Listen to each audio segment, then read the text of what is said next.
The date was January 27, 2026. London was already buzzing with the usual headlines, but inside the fortified walls of Buckingham Palace, a crisis of unprecedented proportions had just begun. This wasn't just another feud, and it wasn't about Harry writing a book. This was a direct, calculated threat targeting the most unexpected member of the family, Lady Louise Windsor. Multiple high-level sources have now confirmed that a blackmail attempt was launched against the crown involving falsified footage, a multi-million-dollar ultimatum, and a desperate bid to force a way back into the royal fold. But the aggressor made one fatal mistake. They thought the royal family would panic. Instead, King Charles, Princess Anne, and Duchess Sophie did something they have never done before they initiated a total strategic offensive. The sequence of events began quietly 4 days before the public knew anything. According to exclusive briefings from a legal intermediary, a confidential email was received by Princess Anne's security liaison team on the morning of January 23rd.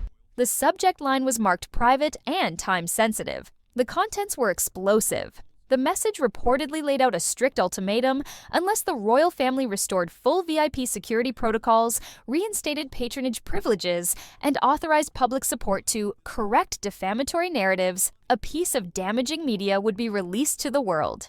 The leverage used in this threat was shocking. It wasn't information about the king or William. It was a video file targeting Lady Louise Windsor, a 22-year-old rising figure known for her silence and loyalty, and her longtime boyfriend, tech investor Felix Clamp. The footage appeared to show Felix in a compromising situation, an illicit rendezvous in a Berlin underground bar. For a young woman who has done nothing but honor her family, this was a potential reputation-destroying nuclear bomb. The timing was surgical. It arrived just 48 hours after reports surfaced that Netflix had suspended an upcoming documentary series due to content integrity concerns. It was a move born of desperation, but it was executed with military precision. The sender made it clear, meet the demands, or the footage goes viral just ahead of a major podcast premiere. The palace was being held hostage, and the ransom was institutional relevance. But as the email circulated through the highest levels of the royal household, the reaction wasn't fear.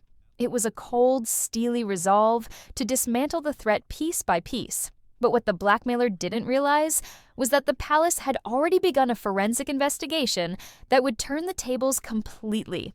Within hours of receiving the threat, Princess Anne, known for her no-nonsense discipline, convened a late-night meeting with the royal household's legal and intelligence teams. The video file was handed over to Project Oakidge, a specialized digital forensics unit. On the surface, the video looked incredibly convincing. It showed Felix Clamp engaging in inappropriate conduct with an unnamed woman in a back room. The resolution was high, the audio was clear, and to the casual viewer it would have been undeniable proof of betrayal. However, the Royal Intelligence team found the cracks immediately. Metadata attached to the clip revealed frame duplication and pixel patterning, consistent with high-level synthetic composite editing, what is known as a deepfake level 3. It was maliciously advanced, nearly indistinguishable from reality to the naked eye, but mathematically impossible to an algorithm. More importantly, they had an alibi. Time-stamped GPS data from Felix's smartwatch and witness testimony placed him nowhere near Berlin. On the night the footage was supposedly filmed, Felix was at a closed-door pitch event in Cambridge, surrounded by investors. A royal IT specialist described the video not as a prank, but as a weapon. The intent wasn't just to prove Felix was cheating, it was to humiliate Louise globally. Behavioral media strategist Dr. Lysandra Ng noted that the attacker didn't need people to believe the video forever. They just needed to plant doubt long enough to regain visibility for their own crumbling brand. It was about creating a scandal so loud that the palace would pay to make it stop. But by analyzing the source code, the palace didn't just prove it was fake, they began tracing who created it. And as the forensic teams worked, the motive for this reckless gamble became painfully clear. But the palace didn't just find a few glitches in the video, they found a digital fingerprint. According to the classified forensic summary codenamed Project Oakidge, the video wasn't just a simple edit. It was a sophisticated attack using what experts call deepfake level 3 technology. The royal IT specialists discovered that while the face was Felix's, the body movements belonged to an entirely different person, filmed in a studio setting, not a Berlin bar. The smoking gun, however, was in the metadata. The file contained trace data linking it to a third-party server in California, specifically a subcontractor operating under a now-dissolved LLC that had previously done work for Archwell Audio. This was the critical link Princess Anne needed. It wasn't just a random troll on the internet. The chain of custody led back to the very people claiming they wanted peace. Simultaneously, the victim Felix Clamp provided an airtight alibi that shattered the narrative before it could even start. While the video placed him in a Berlin nightclub, verified GPS data from his smartwatch, and witness testimony placed him at a high-stakes closed-door pitch event in Cambridge, surrounded by venture capitalists. He wasn't partying, he was working. The disconnect between the video's timeline and reality was the final nail in the coffin. The palace realized this wasn't just defamation. It was a clumsy, technically flawed attempt at framing a private citizen.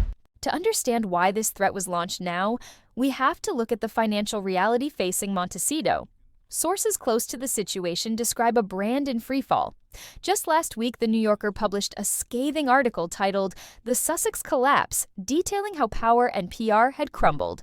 It alleged that deals with major platforms were falling through due to concerns over narrative control. A children's book project with Penguin Random House had been frozen indefinitely. But the biggest blow was the silence from Hollywood. The financial pressure is reportedly astronomical.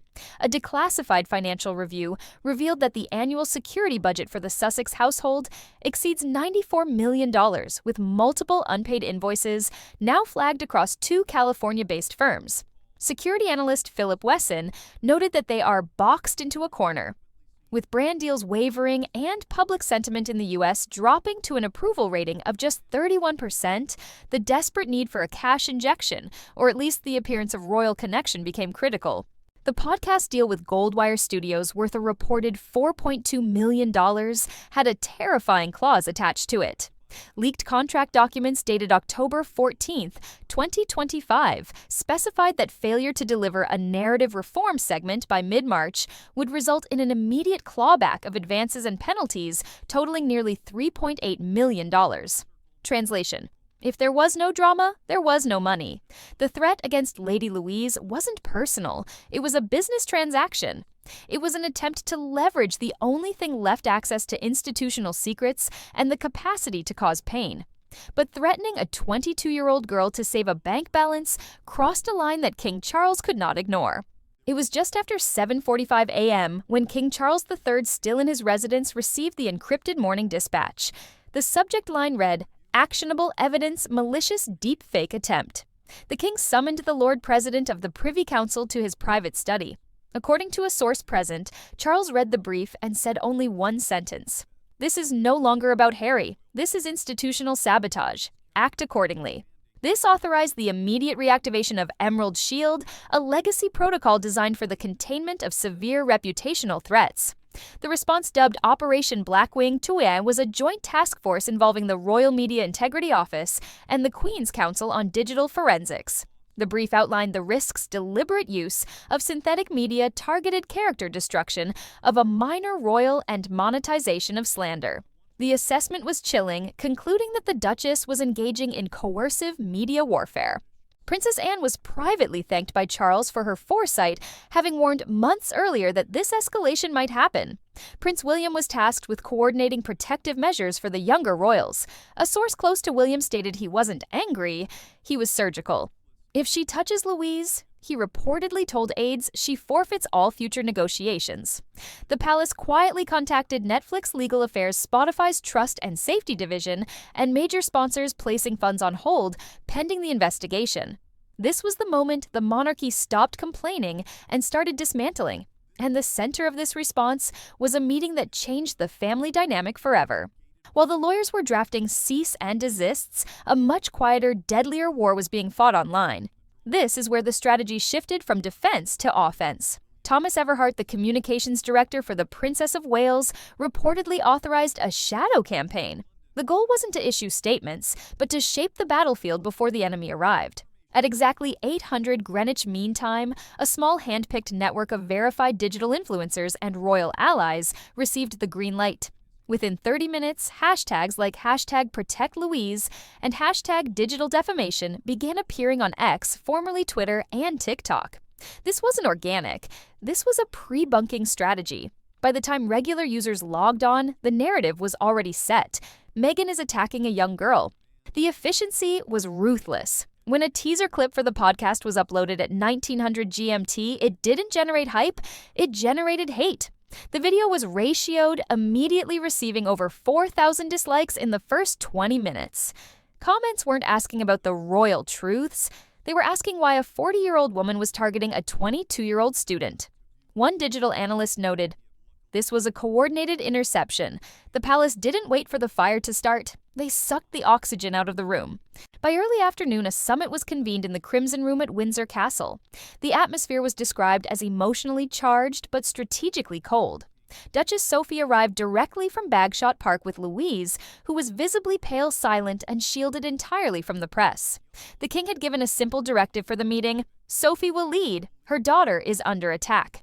Princess Catherine reportedly reached across the table, placing a hand on Sophie's, telling her, "She won't be alone in this.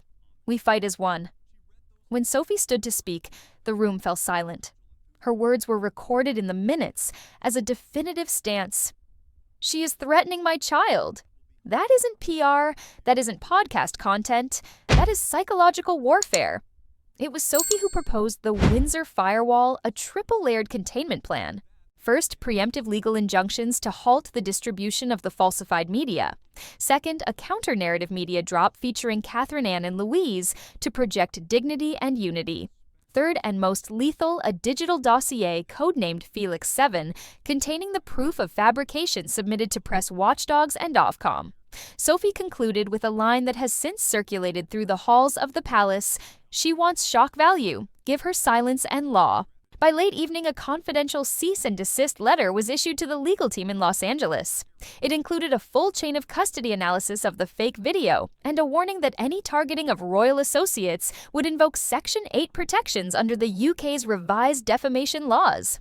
The message was received, and panic reportedly set in across the Atlantic. But it was too late to stop the machine. Despite the legal warnings and the private panic, the podcast episode dropped, titled "Royal Truth's Power Protection and the Price of Silence." The 58-minute episode was a masterclass in vague insinuation.